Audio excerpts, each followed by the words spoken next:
Assalamu alaikum wa rahmatullahi wa barakatuh. Welcome, brothers and sisters, to segment number 3 here on Huda Tonight. I'm your host, Junaid Dar.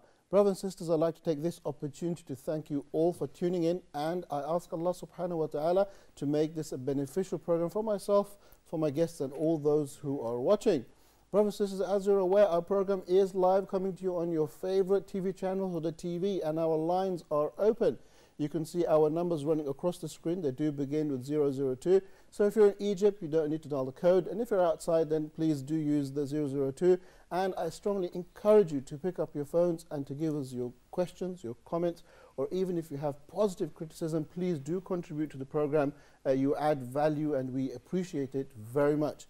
In segment number 3, we're going to be looking at Islam in non-Arab countries and how Islam has played a positive role in shaping and formulating and contributing positively to these countries. And we have with us 2 very special guests, and inshallah ta'ala we'll begin by introducing them and then we'll go straight into our questions. On the right hand side we have with us Brother Abdullah, yes, who is a graduate from Al-Azhar University. Exactly. And I understand that you have traveled across different Muslim countries, so inshallah ta'ala I'd like to welcome Muslim to the and non-Muslim countries, alhamdulillah. My name is Abdullah Amir, I'm 25 years old. I graduated from faculty of language translation at Al-Azhar University, and I got the chance to visit Muslim Arab countries and Muslim countries as well. I just came 10 days ago actually, from Malaysia.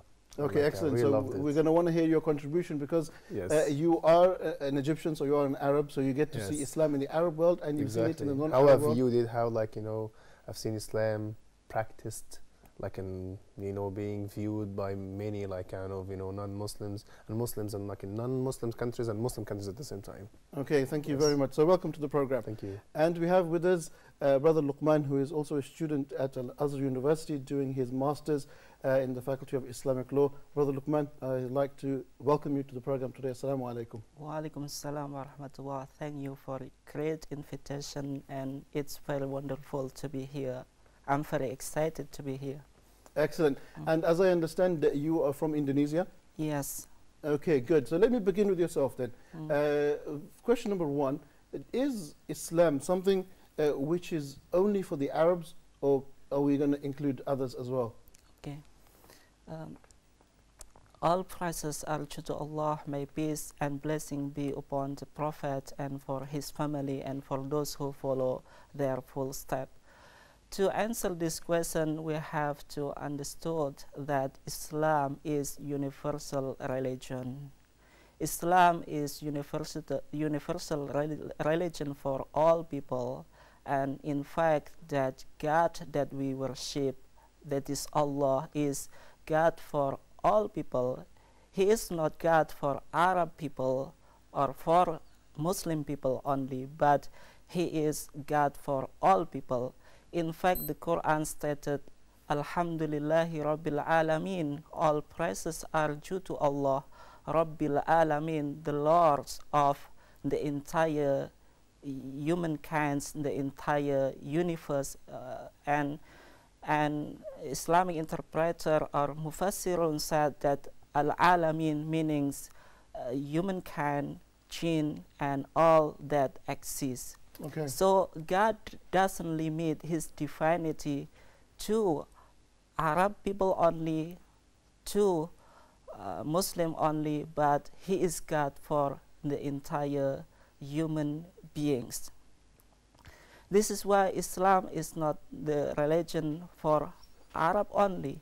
Islam is universal religion that is addressing all human being, regardless their color, their entity, their races, their nationality, and so far and so on. And actually the message that given to all prophets are the same, from the Prophet Adam to the final and the seal of the Prophet Muhammad. All of them are Muslim. All of them are those who are submitting themselves to Islam. Okay. Thank you very much, Brother Lukman, for that contribution. Well, Brother Abdullah, I want to look at the practical side of things as well, and I want to draw some lessons from your experiences in traveling, especially to Malaysia. Can I ask you, how did you feel when you went to Malaysia, to a Muslim country, did you feel like you were an outsider, or were you welcomed immediately? Wallahi, and I will tell you something really funny. Yani, I'm a Muslim. I was born Muslim. I was like raised like in a Muslim community, Arab country. But when I visited like Malaysia, I feel like I'm not a Muslim. I feel like I was I convert to Islam now. Why? Because like, I saw like some people like they love Islam so much, they appreciate it, they practice it. Even they don't understand Arabic, most of them. They memorize Quran and like nasheed and all those beautiful things, even without like understanding their meanings. But they say it like with passion. I feel like I'm not a good one. I feel like I'm so welcome. People like I'm not a good one. Like I'm not a good Muslim. I mean, I feel like once they know like I'm from Al-Azhar University, I'm an Arab, I'm an Egyptian. They like they come and ask me about like how's Egypt, you can speak Arabic, please. And you say Assalamu alaikum, and like when I respond to them, like they feel so happy because like they speak a little bit of Arabic. Okay. They ask me how to get Al-Azhar University. Is it like cool there? What do you study? What do you like? I feel like so like kind of touched. Sometimes I feel so shy because I feel like I'm not up to the standard. Like they feel like they look at us like an Arab. Okay, you speak the language of Quran, you speak the language of the Prophet Muhammad, they speak the language of Jannah, of the paradise. You're taken as role models. Yes, exactly. So like I feel like no, I feel like I need to do more and do more and do more. And actually like living in those countries made me like a better person, a better Muslim. Why? Because like I'm a role model there. Why? Because I speak Arabic. I'm from an Arab country. I was born like a Muslim, and I'm from Al-Azhar University, and blah blah blah. So like I have more burden than they are, because like okay, I want to understand Islam, but like I have to learn Arabic first, and then I have to do it then and then. Like, okay, I'm already this. I know everything. Okay. So I feel like so ashamed, but I feel like so honorable at the same time, and I that it changed me. Like before traveling, I wasn't that much, practicing Islam than now, because I feel like the beauty of Islam, how I'm lucky to speak Arabic and like live in a Muslim community like this. Okay, excellent. Alhamdulillah. And Brother Lukman, at the same time, people are looking on the screens, they're seeing different pictures of Muslim countries, non-Arab countries, that is, where Islam is being practiced, so they do have those pictures there. And also, Lukman, I want to talk to you about civilizations. Yes. Is it fair to say that civilizations, Muslim civilizations, only came from the Arabs, or are there other civilizations as well? The Prophet Muhammad was originally from Arab, but the message that he brings is not for Arab people only, but for all people. This is where we find that many companions of the Prophet, they were not Arab. You know that one of the companions of the Prophet, we find such name Salman al-Farisi. He is Persian. And also we have Shuhab, the Romanian. And also we have Bilal ibn Rabah, he is African. So in the early time, many people who are not Arab contributing to our civilization, they really understood that Islam was not or is not the religion for Arab only. And also in the Middle Age, we have the era that we call Islamic Golden Age, in which many works from Greek were translated into Arab, and who are contributing to build this civilization are not the Arab only.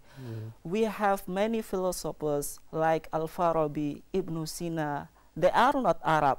We have Islamic jurists or scholar in fiqh, what we call Abu Hanifa. He is not Arab. We have Al-Imam Ghazali, the big thinker after the Prophet Muhammad. Maybe some people said that he is Persian. And also we have many scholars in different fields, in different disciplines. They are not Arab in the Islamic Golden Age. Bukhari Muslim, many scholars in the Hadith, all of them are not Arab. This is why if you read the book Al-Muqaddimah Prolegomena, written by famous historian Muslim Ibn Khaldun, he wrote in this book and stated that it is remarkable to note that Islamic scholars are not Arab. They are, from different background, and they who preserve Islamic knowledge, and then this knowledge transmitted to us until today. Okay. So it is not fair if we say that Islamic civilization is the civilization that was built by Arab people only. This is not right. Okay. Many people who are not Arab were contributing to establishment of Islamic civilization. Very nice. Okay. Thank you very much. Brother Abdullah, I want to talk about the similar point to what Brother Lukman said, but from your experiences, you experience and engage with many non-Arab Muslims, and they speak Arabic very fluently and they read Quran very proficiently. Can you tell us how surprising is that for you, and how taken back are you when you see this? I'll tell you something. Like in 2011, I had a chance to visit the States for like a whole year. I lived there for a whole year, and like as I told you, like I just came from Malaysia, and before this I was in Korea. So I met like different people, different backgrounds, different Arabs, different like Muslims, for like, you know, whether the Arabs, non-Arabs, like Asians, Koreans, Europeans, or Americans. From what I see, mashallah, the non-Arab Muslims are much more better, like, you know, in caring and practicing Islam, and like kind of knowing more about Islam, reading more about Islam, practicing Islam. And I was really surprised when I see like kind of some of them are like, as you can, Bukhari, Muslim, Farabi, Ghazali, all those people, like all those great scholars are not Arabs. Yes. So I was much more like surprised by the way they were speaking Arabic. And also, by the way, Sibawa, the scholar in the Arabic grammar, were not Arab. So like that's surprising. That you're surprising me, mashallah. He was Persian. So like someone who wrote about Arabic language, it was not Arab. You can imagine it. And he's like one of our like kind of, you know, founding fathers, or like, you know, one of our references, Sibawayh, Al-Qahid, and all those amazing scholars. Al-Farisi. Lukman is putting a lot of pressure on the Arabs. So yeah, like stand up. That's not fair, man. Yes. But wallahi, and I was really happy when I'll tell you something. I went to Malaysia on like a UNESCO training for people there, like about cultures, about like world heritage, about like Arabic language and English as a language at the same time. And I was really surprised when I like stayed for 10 days in this like kind of Islamic school, Sultan Muhammad Islamic School. I loved it so much. And I found like kids there, and I'm sorry to say kids, like they're real men, because like from age like I found them from age like 8 to age like maybe 16. Okay. They love the Arabic language. They practice the Arabic language like very well with each other. They are keen to learn, and more one day, you know, that you are Arab or can you speak Arabic, they just like go to you and like say anything in Arabic. I just ask you, you're from Al-Azhar University, how can I get there? The most like frequent question I was being asked there, like how can I get to Al-Azhar University when I graduate? It was one of the, this is their biggest dreams. Why? To learn more about Islam and practice Islam very well. And I think that they were carrying like the Islamic da'wah and the Islamic, like, you know, burden, the Islamic teachings more than Arabs. One more note, which is I didn't like about. Okay, let's speak about like Arabs are bad there. This is time for revenge now. No. I'm with him. Actually, I got to do something. Unfortunately, Arabs outside the Arab world like would be like just like two kind of people. Okay. Either they are super nice and super like, you know, Muslim and super like kind of, you know, great at practicing Islam and super nice, or they just like kind of, I'm outside now, I'm in Western North, or like in Malaysia or whatever. So like they just like go, and unfortunately they don't even like say Assalamu alaikum. Like when you say like kind of people like in Western countries, like in the Arabs, and I see I can recognize you from this place or this country, and like you just like look at me and just look the other way. You just say Assalamu alaikum. This is like one of our like kind of Muslim teachings, Islamic teachings. Of course. You just do bad things. You just feel like they are free now. Unfortunately, the other cultures affected like our culture so much, the Arabic culture. These days, you feel like, you know, especially the bad side of the Western culture. For sure, the Western culture has like good sides, but unfortunately, we pick the bad ones and we make them our like kind of role models, or kind of stuff. So they affect us so much. Also, like in non-Arab countries, like in Malaysia, for example, where the population like divided into like 50% are Malay, 20% are like a Chinese, 20% are like kind of Indians, Yes. and like the rest are like multicultural, multi-ethnic ones. The Chinese culture, like non-Muslim Okay. non-Muslim ones, affected the Malay like culture so much. Mm. I mean, the idea of having girlfriend or boyfriend is like widespread there. So so much found there. Okay. The way they live their lives and all these things got affected. Why? This is our fault. Yeah, Arabs. Okay. Why? I'm sorry. But we don't pay much attention. We don't pay much effort in like in teaching those people like the Islamic teaching. I mean, like we have thousands of people like every year from like Indonesia and Malaysia and like all those amazing countries. They come to Egypt, learn like at Al Azhar, or like they go to any country, and then they go back. But we need more. I mean, we need Arabs to go outside and like teach them Arabic. We have many great like Arab like kind of scholars and like students. They can go and teach their like the Arabic like language, the Arabic like cultures and stuff.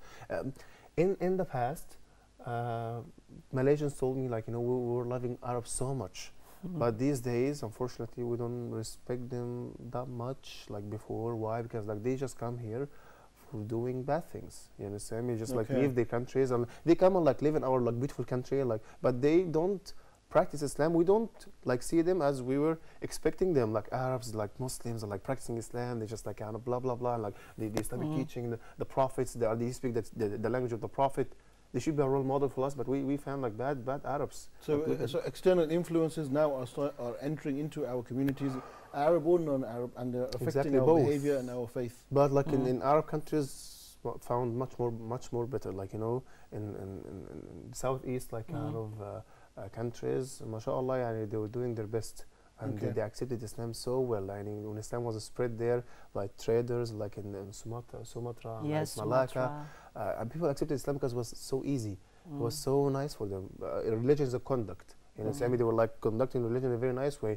Love your father, your mother, like your family, your friends, and deal with them in a good way, and all these things. They loved it, and like the kings like started like kind of loving it and like kind of adapting it, and then like all the people adapting it, and like it was like the religion for the most of, mashallah, yani Indonesia now, the biggest Muslim country in the whole world, and like it's not fair to say that Arabs like equal Islam or Islam equal Arab. No, the biggest Muslim population is out the Arab world, out the Middle East. Okay, that's a good point to move over to Brother Lukman. Yes. Because it is correct statistically to say that actually most of the Muslims are not actually Arab. They're actually from Africa or from Asia or from other continents. Yes. And just like Brother Abdullah said, Yes. that Indonesia is the biggest population of Muslims in the world. So could I ask you to talk about your beautiful country?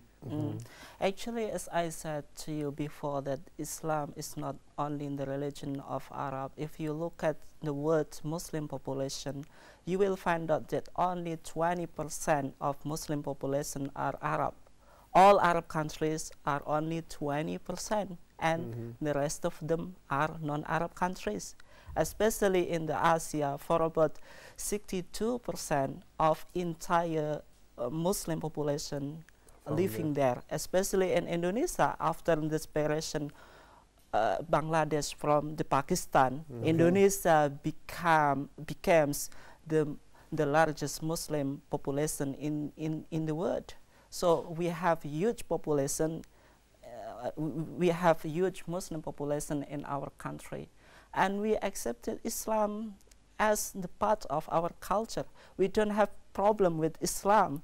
Okay. Islam came to Indonesia through the traders coming from Gujarat in India, and some historians said Islam came to Indonesia through Arab trader. And Indonesia people accepted Islam, and then they elaborate Islam as their culture. So Islam right now become our culture. So we don't see Islam as foreign religion, a foreign threat to our culture. No, Islam is part of our culture. So this is not right. If we Indonesia, we can be totally, completely Indonesia, and also we can be completely Islam or Muslim.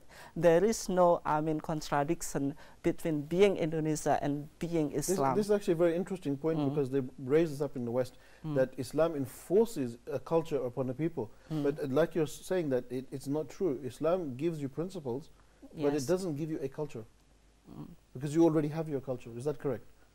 No, Islam is only religion, and this is why sometimes we have problem as non-Arab Muslim. Some people say that don't accept Islam. If you accept Islam, you will be Arabized. You will accept Arab culture.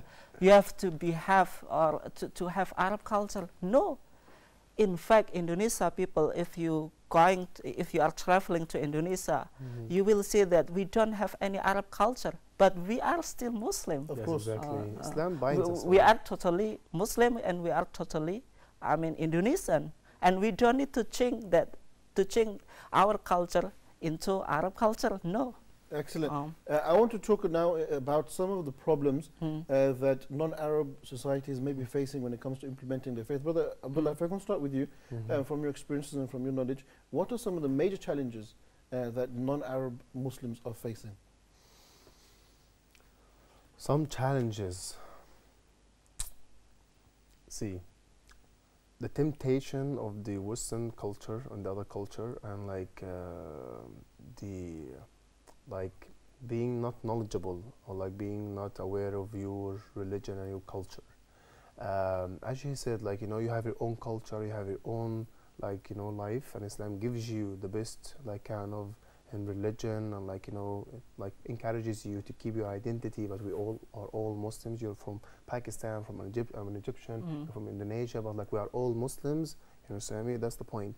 One of the major things I've seen, as I told you, the affection, or the effect of the other cultures, in Malay, for example, Malaysia, the Chinese, I don't know, they control the economy and all these things, but this is not this is interesting. Okay, this is good, but they affected the culture, and why? Because we don't know our religion, or religious teaching, Islamic teachings very well. I visited also Korea for 20 days. The Korean Muslims are really cool, are really nice. However, Koreans, they don't accept any other any alien thing from outside, whether it's a religion, with a culture, with blah blah blah, anything. They are close to themselves. They love their ethnicity very well. But when they accept Islam, mashallah, they become very good Muslims. Okay, very nice. But the affection of Islam, as I told you, temptation of the West, the temptation of other things, the misknowledge, or the they don't know the Islamic teachings very well. This is one of the things that affects non-Muslim cultures. Because I've seen many Malaysians, they don't know anything about Islam.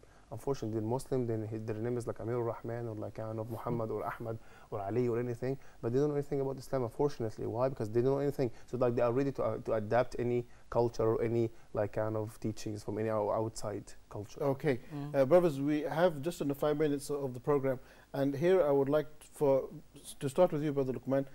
What would you like to see from the Arabs to help non-Arab countries? I think, apart from money. Yes. That's one of the stereotypes, actually. An Arab, oh, you're from this country, oh, you're super rich. Come on. Go ahead, sorry, Lukman. I think we as non-Arab people, to understand Islam, of course, the key understanding of Islam is to understand our sources. Our Islamic sources were written in Arabic. Quran and Sunnah were written in Arabic, so we need to understand the Quran and Sunnah in their original language. This is why I do appreciate that actually in Indonesia we have many universities or Islamic boarding school founded by Arab peoples like Saudi Arabia. They have many schools in our country, and I was educated in their university, and I studied Arabic before coming here. Before coming here, actually, I already knew Arabic. Arabic is not something strange for me, and very nice. when I came here, I can communicate with the people easily because I already memorized, recite the Quran since I was child. Good. So, I mean, I don't have any difficulty to understand Islam, although we have majority people who just, become Islam culturally, as well as we see in the Middle East. Don't think that all Middle East people understand Islam. No.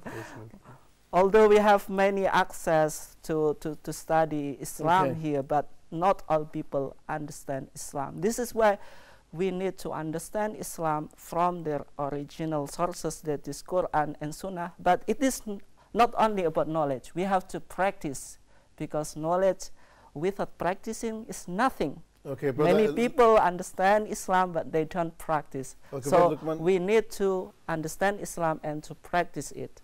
Okay, thank you very much. Sorry, I'm pushing you, but the time is over, and I'm being told that the session is complete. Brother Abdullah, I'd like to thank you for coming to the program. Inshallah Ta'ala, happy to come back seriously at this place. I love this place so much. It's so nice. The people here, the culture, the environment of the place is so encouraging. You thank you. Make you feel like you want to do something. Wallahi. Thank you very much, brother Lukman, as well. Thank you very much. Hopefully, we will see you again also. So, thank you for coming. It was my pleasure. Thank you. Brothers and sisters, we have come to the end of segment number 3 here on Huda Tonight. I'd like to thank you all for tuning in, and I ask Allah subhanahu wa ta'ala to accept it from all of us as a good deed, one that benefits all of us. And inshallah ta'ala, you will see us again on Sunday. So, brothers and sisters, inshallah ta'ala, we'll see you at the same time, at the same place. Until then, assalamu alaikum wa rahmatullahi wa barakatuh.